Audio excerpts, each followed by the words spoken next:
Oh, terrible time to eat a chip. So, apologies. I got sidetracked and forgot I was not done with the Prussia series.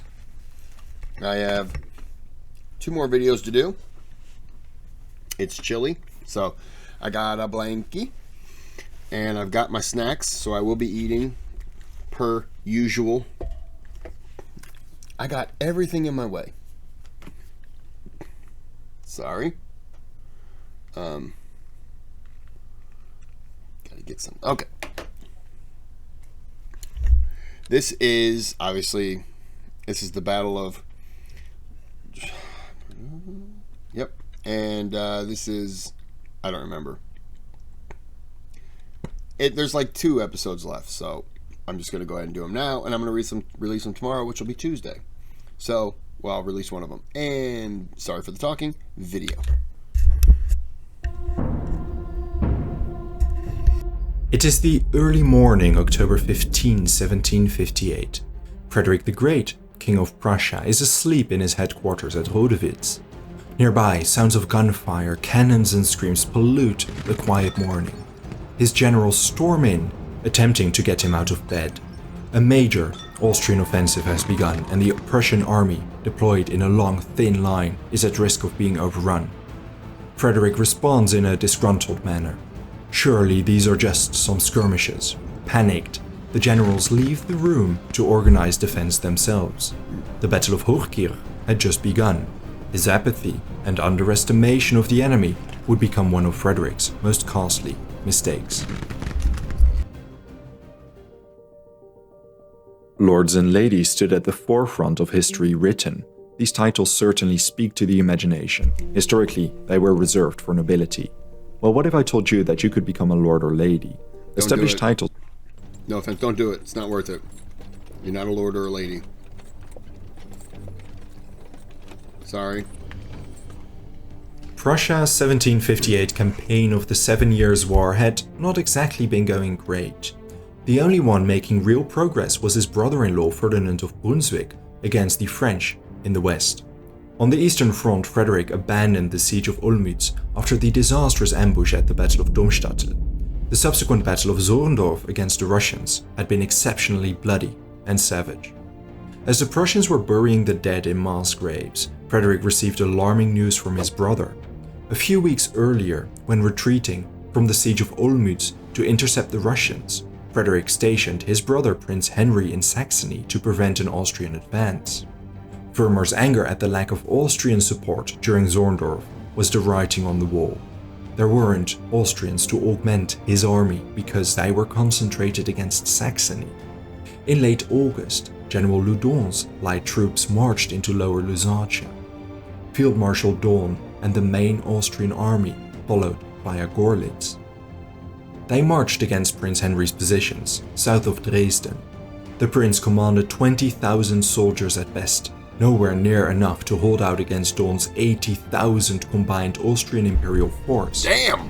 Frederick immediately collected 15,000 soldiers to march west. Luck struck when Vermeer's army retreated towards the Baltic coast, freeing more soldiers. General Dohna remained nearby Küstrin in case Vermeer returned. Frederick embarked on another long and grueling march to his brother's aid. Daun learned of Frederick's approach during this march, and he positioned his army at Stolpen, to Dresden's east. Despite the overwhelming numbers and lack of Prussian reinforcements, Daun failed to capitalize on his advantage.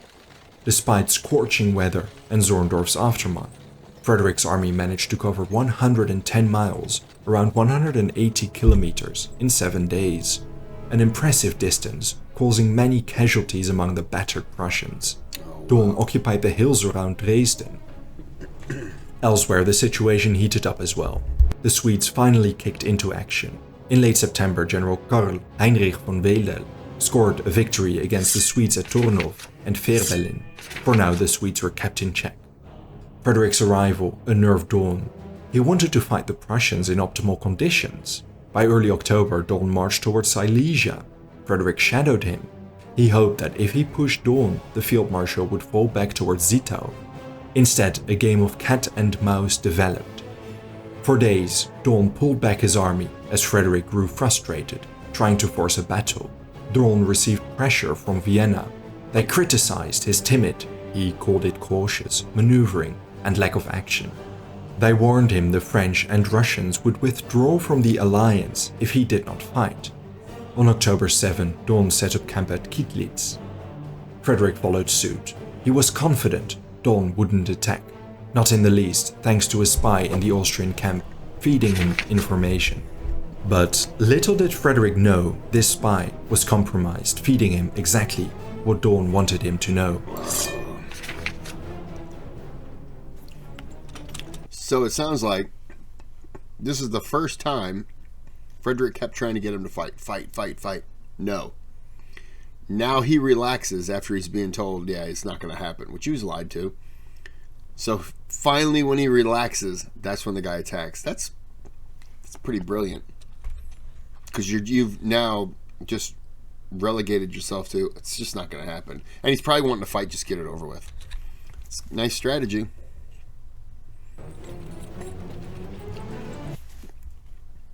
Didn't do anything.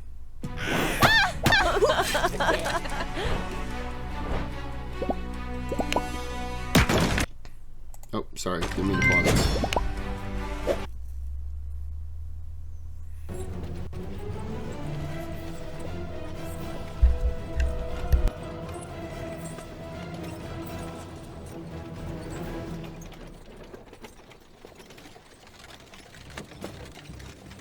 Sorry, I can't move the screen.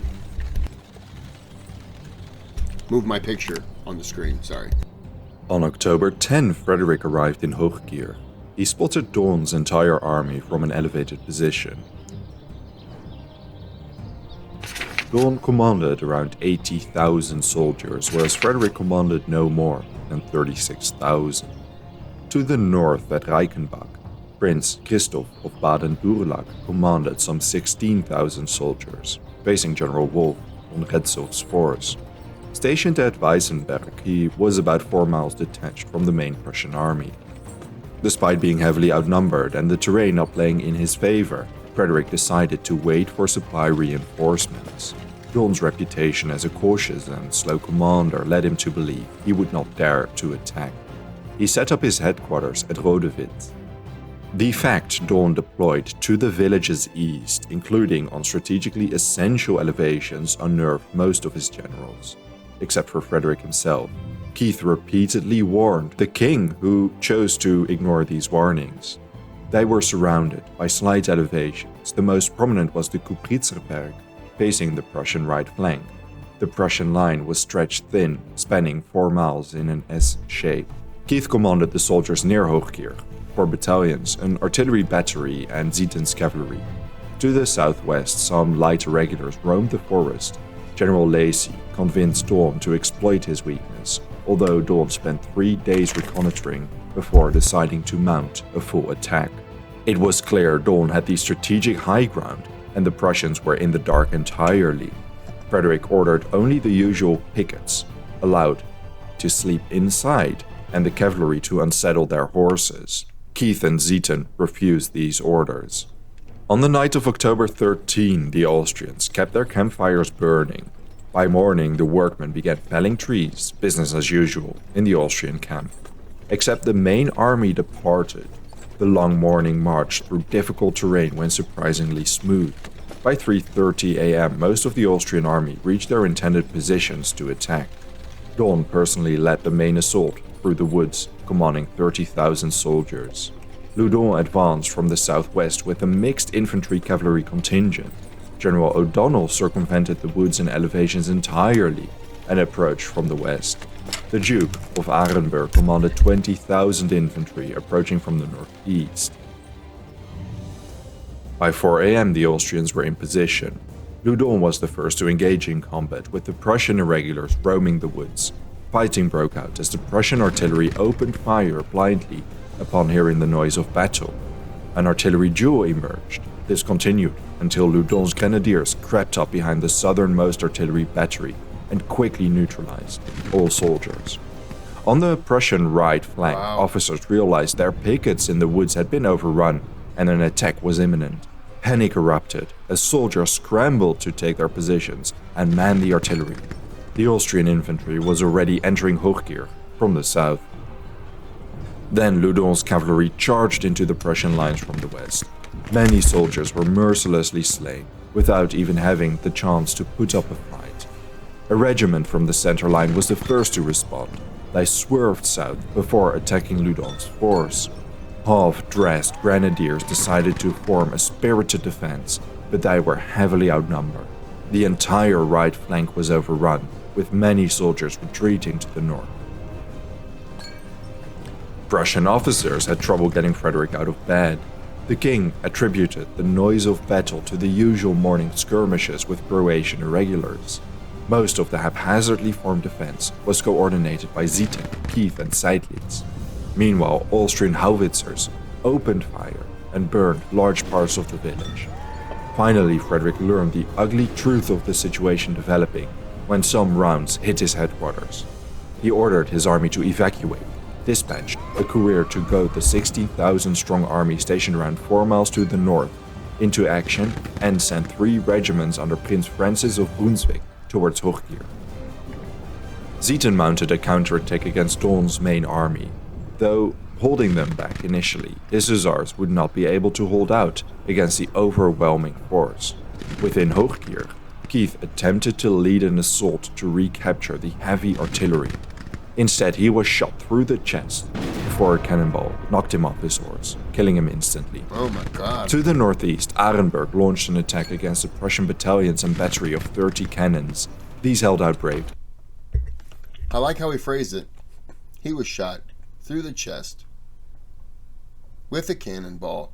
It's like, okay, shot through the chest. All right, he might be able to live with the cannonball. Oh, okay. Yeah, no, that was a big negative there. Despite being outnumbered. Upon receiving Frederick's courier goading him into action, Retzow dispatched his cavalry to the south. These ran into O'Donnell's cavalry.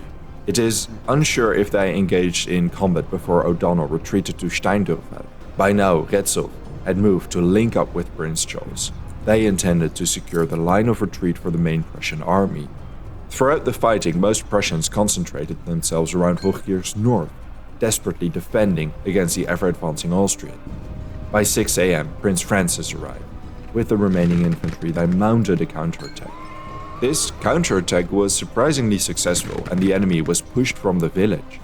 But the continuous artillery barrage did not make much of a victory, let alone a moment that turned the tide.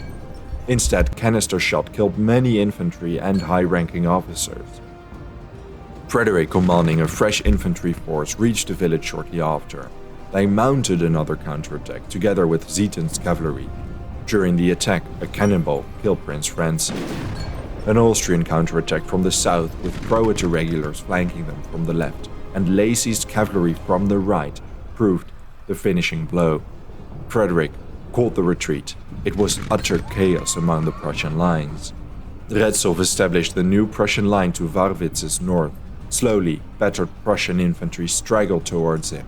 Some regiments lost over 60% of their strength.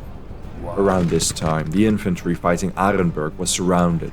Most surrendered, and a few managed to retreat to the improvised Prussian front line.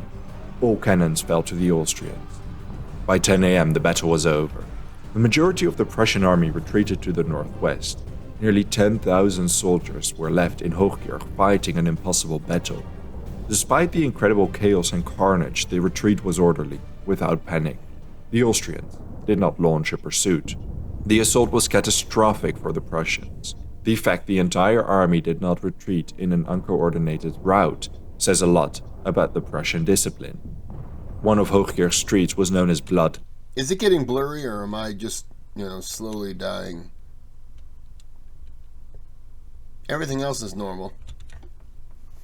Alley, where a river of blood poured down the gutters from the massacre there. The casualty figures were enormous.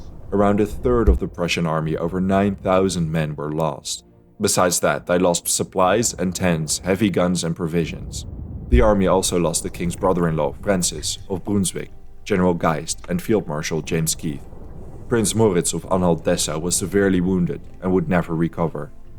The Austrians, despite completely surprising the Prussians, lost some 6,000.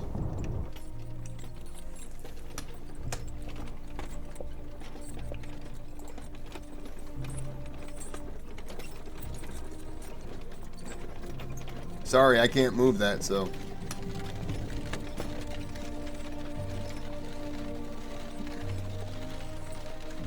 The battle shook Frederick and left an imprint on the king. Especially the loss of his close friend and confidant, James Keith, was unforgivable. Frederick knew he was solely to blame for the great disaster.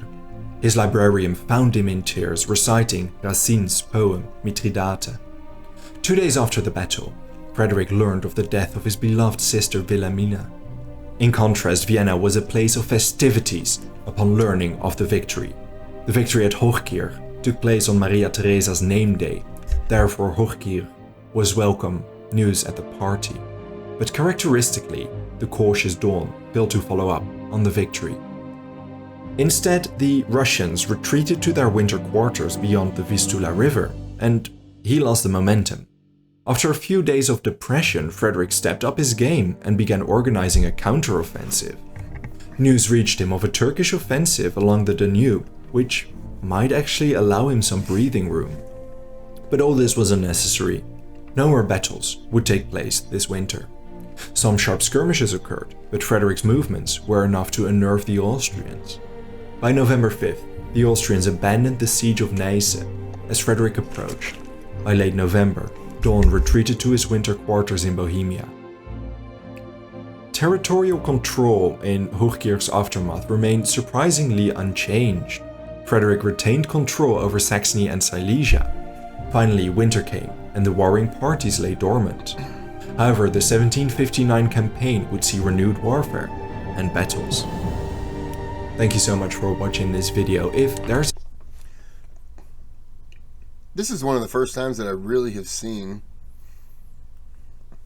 Frederick. I mean, and obviously the numbers were not in his favors. Not in his favors, did I say? Not in his favor. But man, they just got overrun. And that's kind of how you should. I don't want to say you should throw bodies at the problem, at the fight, but if you have the numbers, you have to overwhelm them. You're going to lose a lot of people, but hopefully they'll lose more, and they did. Wow. Yeah, it's the first time I really saw, that I can remember, Frederick just getting his butt kicked. But chasing him around, wearing down his men, thinking it was never going to happen, and then finally it does happen, and yeah. It is what it is, I guess. It sucks. But, all right. Well, I'm going to end this here, and I'm going to do the other one, and this one will be released tomorrow, which is Tuesday. And then hopefully I'll release the other one next week. And that is, as of right now, it for the Frederick the Great Prussian series through House of History. But I'll check out, see what other things they have. But until the next video, like and subscribe. And I don't remember what I say now. Oh yeah, have a good day, have a good night. That's what it was.